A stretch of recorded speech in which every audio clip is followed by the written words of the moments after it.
आज हम इस वीडियो में बात करेंगे अमरीश पुरी की। भारी भरकम आवाज़, सिरहन पैदा कर देने वाली मुस्कुराहट और किसी को भी डरा सकने वाली आंखें, ये थे बॉलीवुड के सबसे खतरनाक विलेन अमरीश पुरी।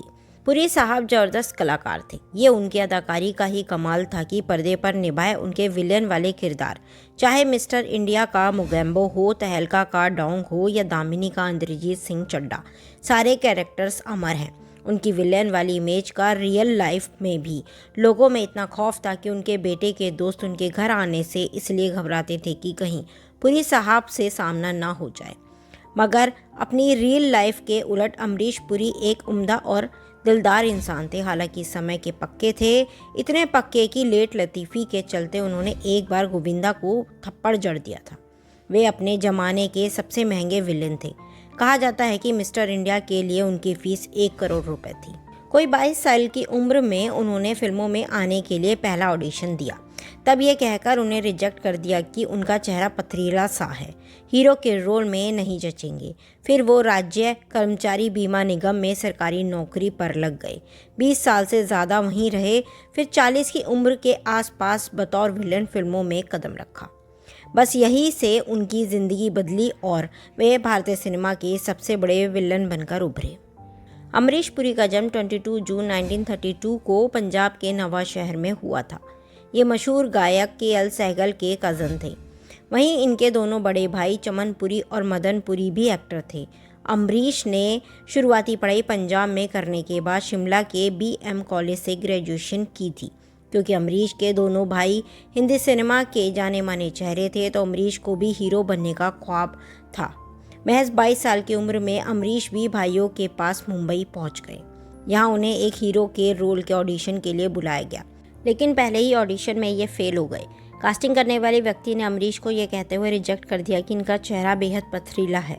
हीरो बनने का सपना टूटा तो इन्हें कर्मचारी राज्य बीमा निगम में मामूली क्लर्क की नौकरी मिल गई। नौकरी के दिनों में ही अमरीश की मुलाकात NSD यानी कि नेशनल स्कूल ऑफ ड्रामा के निर्देशक इब्राहिम अलकाजी से हुई और उनके कहने पर ही ये थिएटर से जुड़ गए। शुरुआत में इन्होंने स्टेज की सफाई करने जैसे मामूली काम किए, लेकिन फिर दमदार अभिनय के दम पर ये पृथ्वी थिएटर में मंजे हुए कलाकारों में अपनी जगह बनाने लगे। 22 सालों तक काम कर ये मामूली क्लर्क से ऑफिसर बन चुके थे, लेकिन चंद फिल्मों में काम मिलने लगा तो अमरीश अपनी सरकारी नौकरी छोड़ना चाहते थे।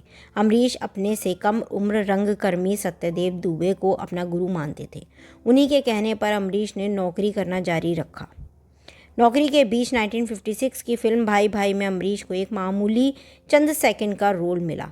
उनके करियर का पहला बड़ा रोल 1970 की फिल्म प्रेम पुजारी में रहा।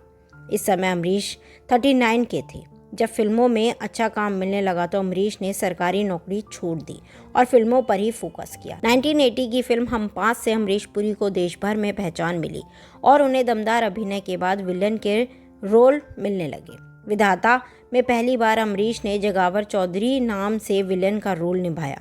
आगे अमरीश शक्ति, हीरो जैसी फिल्मों में लगातार काम करते हुए पॉपुलर विलन बन गए। Cult classic film mister India में अमरीश मोगैम्बो के आइकॉनिक रोल में नजर आए। प्रोड्यूसर बोनी कपूर चाहते थे कि मोगैम्बो के लुक में कोई कमी नहीं छोड़ी जाए। इसके लिए उन्होंने रकम की कोई सीमा नहीं तय की थी और कॉस्ट्यूम डिज़ाइनर को आदेश दिए कि वो चाहे जो भी करें लेकिन नया लुक लाएं। कई दिनों की मेहनत के बाद 25,000 के बजट में नया लुक तैयार हुआ। 1985 में जब फिल्म बनना शुरू हुई, उस समय कॉस्ट्यूम में इतना खर्च करना बड़ी बात थी। कॉस्ट्यूम का ज़्यादातर सामान इंग्लैंड से मंगवाया गया था। जब लुक तैयार हुआ तो बोनी ने डिज़ाइनर को 1000 रुपये बख्शीश भी दी थी।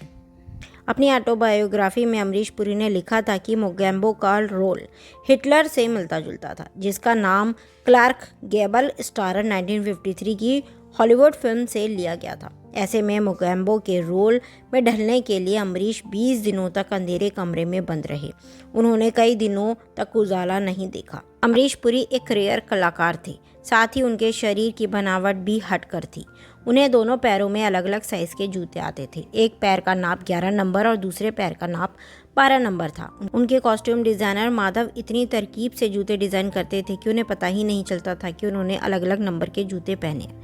क्योंकि नए जूते काटते थे, इसलिए वो 1 महीने पहले ही कॉस्ट्यूम और जूते पहनकर ट्रायल लेते थे। शूटिंग शुरू होने के 15 दिन पहले ही अमरीश उन्हें पहनकर पुराना कर लेते थे। 1993 की फिल्म दामिनी में अमरीश ने इंद्रजीत चड्ढा नाम का एक वकील का रोल किया था। फिल्म में लटे संवारते हुए तोंद लिए वकील बनने का आइडिया अमरीश पुरी का ही था। उन्होंने ही मेकर्स से ये लुक रखने की डिमांड की थी। तोंद दिखाने के लिए कॉस्ट्यूम डिज़ाइनर ने खास तौर की जैकेट बनाई थी जिसे पहनकर अमरीश पुरी मोटे दिखते थे। दूसरी Hollywood film Indiana Jones the temple of doom 1984 के लिए अमरीश पुरी ने सिर मुंडवाया था।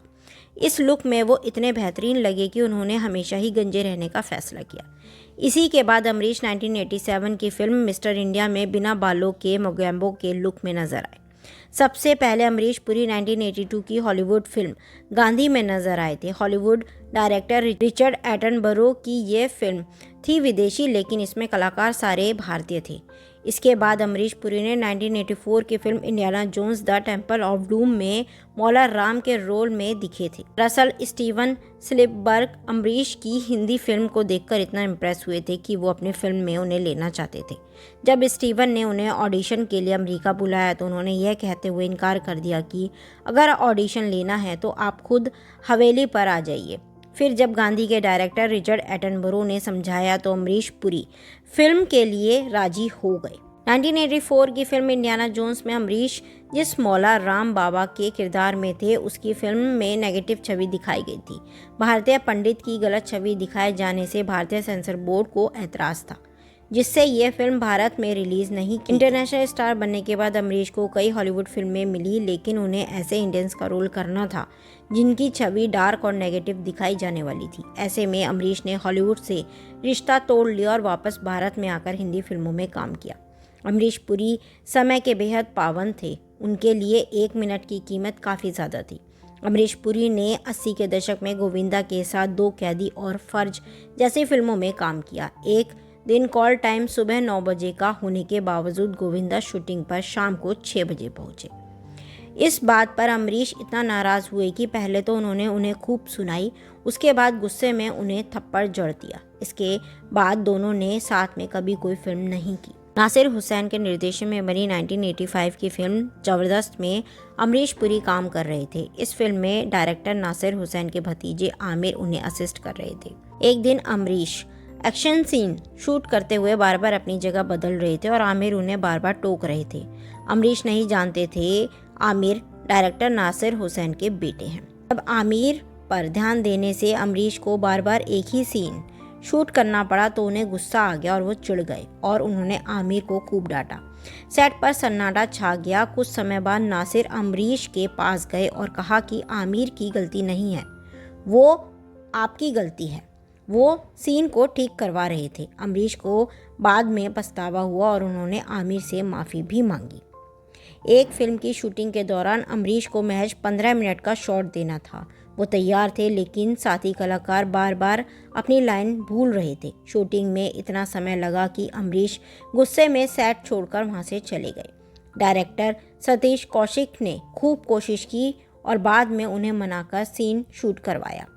बता दें कि अमरीश पुरी ने सतीश कौशिक के निर्देशन में 2 फिल्में प्रेम और बधाई हो बधाई की है।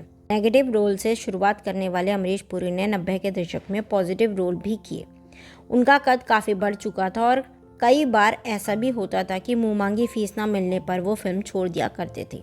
1998 के एक इंटरव्यू में इस बात का जिक्र है कि एनएनसीपी की एक फिल्म उन्होंने सिर्फ इसलिए छोड़ दी थी क्योंकि उन्हें मुँह मांगी कीमत 80 लाख रुपए नहीं मिली। सिप्पी की फिल्म छोड़ने पर अमरीश ने एक इंटरव्यू में कहा था, जो मेरा हक है वो मुझे मिलना चाहिए। मैं एक्टिंग के साथ कोई समझौता नहीं करता, तो फिल्म के लिए कम पैसा स्वीकार क्यों करूं? लोग मेरी एक्टिंग देखने आते हैं।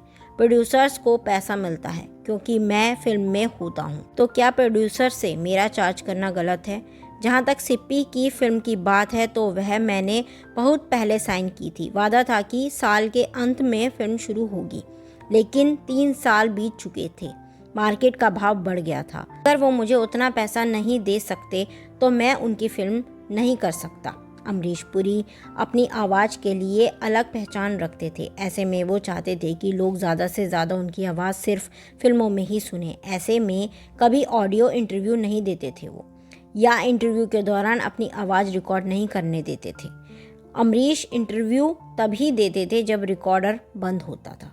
कई बार तो ऐसा हुआ कि अमरीश ने इस शर्त पर इंटरव्यू दिया कि अगर कवर पेज में जगह मिलेगी तभी मैं बात करूंगा। आप हमें कमेंट कर बताएं जरूर कि अमरीश पुरी के बारे में ये वीडियो आपको कैसी लगी और अमरीश पुरी आपको कैसे लगते हैं और कौन सी फिल्म में आपको उनका नेगेटिव कैरेक्टर पसंद है। कमेंट कर बताएं जरूर। हमारे चैनल को लाइक कीजिए, शेयर कीजिए, सब्सक्राइब कीजिए। Thanks for watching.